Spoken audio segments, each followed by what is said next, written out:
بعد از نسترن ای عشق من بگو تو رو به خدا این اداها چیه؟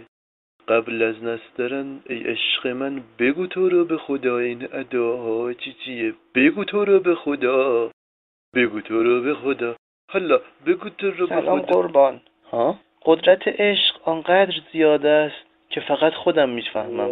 این جمله زیبا از دکتر ارنست چند تا لایک داره؟ چند تا؟ ندارم. یه لایک ندارم آقا. یه دونه. بنده ادمین پیج عمیق‌ترین چسناله های 280 سریشتری هستم. بفرمایید.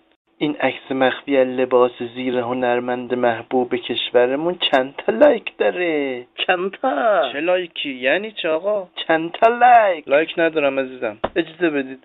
بنده از پیج ورود کچل ها ممنوع مزاحمتون میشم. بفرمایید. پسرها کامنت بذارن، دخترام لایک کنن، ببینیم کیا بیشترن. بعدش هم هر دو گروه به اشتراک بذارین که اعضای گروهمون زیادتر شه تا عده بیشتری بتونن از مطالب آموزندمون استفاده کنن. حالا شما کامنت میذاری یا لایک میکنی؟ هیچ کدوم عزیز من. چرا؟ نمیخوام. یه جمله قشنگ دارم. آدم یه پا نداشته باشه اما ملخور نباشه. گم شو نجات پرست. نه، ما اولین منشور حقوق بشر. با سلام. از پیج پنپه تصویری، دنده صوتی و خلامصب لمسی مزاحمتون میشم. این کودک مبتلا به یرقانه. پدرش هر شب بهش تجاوز میکنه و مادرش هم هر روز صبح تو حلقومش اسید میپاچه. این بچه تا 2 هفته دیگه میمیره. یعنی دلم میخواد رکورد لایکو بشکنینا. چه لایکی؟ کجاش لایک داره آخه این؟ نه، هر لایک نشانه یک تنفره. کجای لایک تنفره؟ لایک یعنی دوست داشتن. نه، یعنی تنفر. شما لایک کن. نه خیر، نه. من از پیج گوه زیادی نخور وگرنه میرینم به هیکلت مزاحمتون میشم. بچه ها، حال استاد اصلا خوب نیست. هر لایک نشانه یک دعا برای سلامتی استاد. 10 و 5. استاد بودا؟ نه، یکی دیگه بود. لایک ندارم آقا. یه روز انیشتن اومده بود در خونمون، من در روش باز نکردم، بدجوری ضایع شد. بیچاره. این خاطره زیبا چند تا لایک داره؟ اون وقت شما از کدوم پیج هستید؟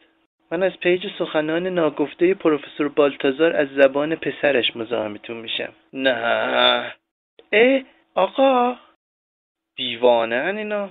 خیلی وقت پشت چراغ قرمز واسطادی؟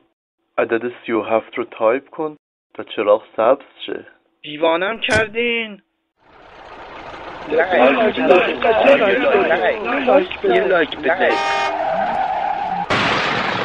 و دی اکتیو شد بنده خدا. بریم.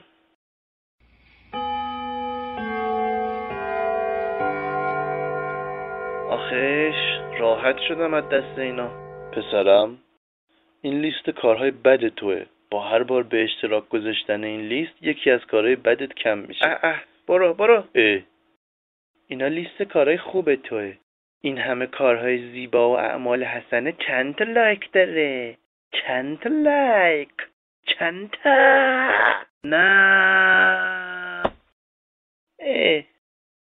چند تا لایک، چند تا لایک، چند تا لایک، چند تا لایک، چند تا لایک، چند تا لایک، چند تا لایک، چند تا لایک، چند تا لایک، چند تا لایک، چند تا لایک. این انیمیشن زیبا از سیروش رضایی چند تا لایک. شما به من سکس هم دادین با لایک هاتون.